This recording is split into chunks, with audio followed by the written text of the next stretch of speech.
What does it actually mean to follow Jesus? Yeah. I think the most accurate way to say it is quote Jesus and say, pick up your cross and follow him. Everything you are, everything you do, everything you have is now his. You know what I've been struggling lately with? Falling short of what you just said and basically admitting that this is what it is. You're always going to fall short. That is the thing. That really messes with my head. Like, you can't, be perfect for him even though you want to.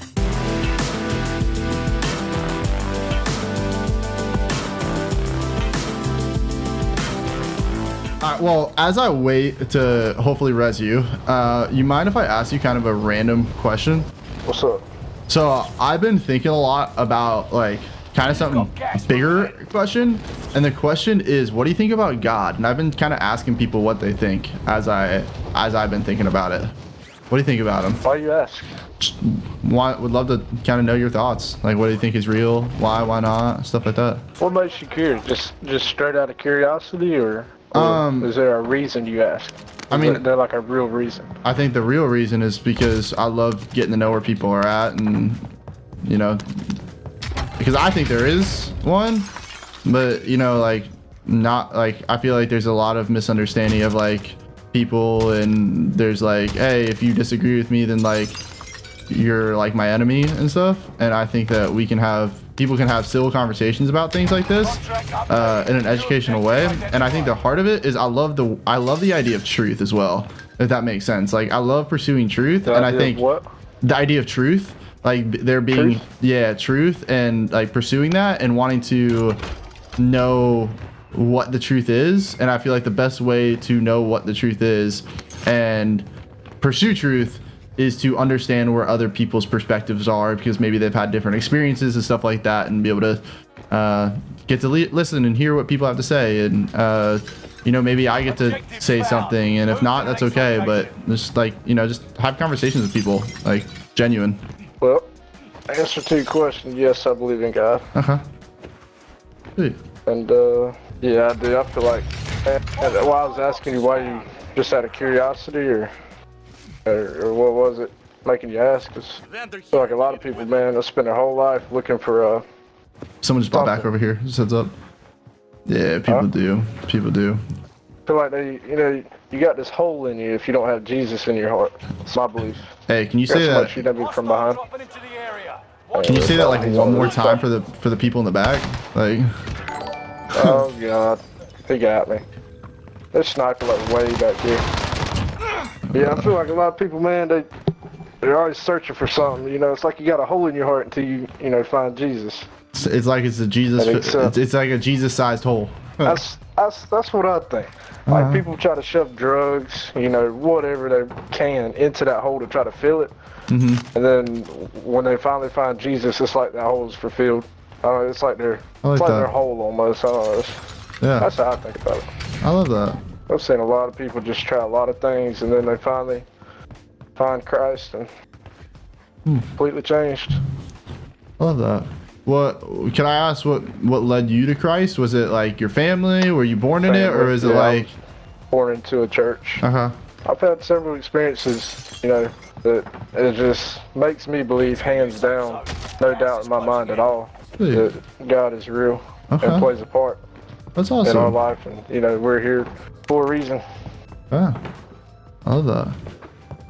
Would you mind sharing like potentially one of those experiences? I'd love to hear, like, genuine. I'd say the most influential experience, like life-changing experience for me, is I got hooked on some pretty rough drugs, and several things happened where I should not be here right now. Jail, prison, or grave. Yeah. It's just everything worked out perfect for me to be where I am right now. Love it. Well, praise God. What's your life story?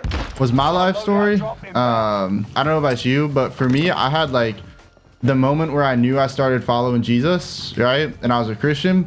And then like I had another time where like I really started to understand what it actually meant to follow Jesus. Does that make sense? I'm gonna drop money on buy for you as well. So what is the answer to that question? Yeah. What does it actually mean to you? What does it actually mean to follow Jesus? Yeah. I think the most accurate way to say to do it is quote Jesus and say, pick up your cross and follow him, which basically means like your life is no longer your own life, but rather it is Christ. That everything you are, everything you do, everything you have is now his, and it's not yours for your own enjoyment, but rather it is God's, and he has gifted that to you to steward it well and honor and glorify him with all that you have, all that you do, and all that you are. Love that.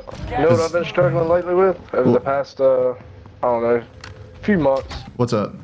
Falling short of what you just said, and basically admitting that this is what it is. You're always going to fall short. Yeah, no, and exactly that is the thing. That really messes with my head. Like, you can't, be perfect for him, even though you want to. Yeah, no, absolutely. But like, you're just not. Yeah, I completely understand that. This is my little encouragement to you, brother, is when we fall short, just know and remember and be confident that God isn't looking down at you like frustrated. He isn't disappointed. He isn't saying, yo, bro, how I died for you. How could you ever? You know what I mean? Like, he's never has that attitude towards you, but rather whenever it happens, he looks at you and goes, you know what? That's exactly what I died for. That's why I died for him. Because if he could love me well, if he could follow my commandments well, perfectly, then I wouldn't have had to die for him. But when you mess up, God's never frustrated, right? He's never disappointed, but rather he's confident. And he's confident in the work of the work of Jesus on the cross, that it was enough, and that it's finished. And now we can freely live our lives glorifying him every single day. Yeah, I hear you on that. Yeah. I guess just kind of more self-imposed problem that I've been dealing with. Like, I know, I spoke to preachers about it, and I mean, they tell me the same thing, but I don't know, I guess just more put it on myself. You got gas inbound. Isn't it crazy how we humans want to continue to put rules on ourselves and expectations on ourselves when that's what Jesus doesn't do? You know what I've been struggling with lately? I'm in a span of life or a season of life of not necessarily knowing what God's going to do next.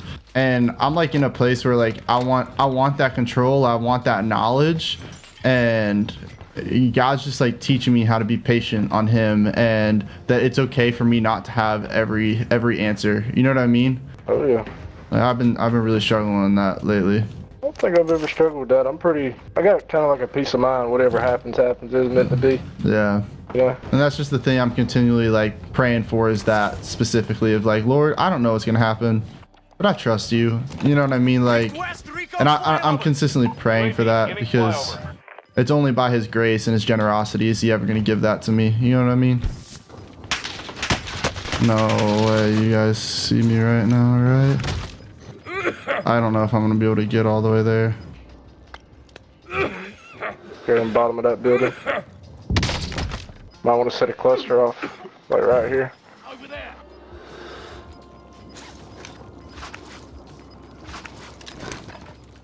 You got gas inbound. Safe zone relocated.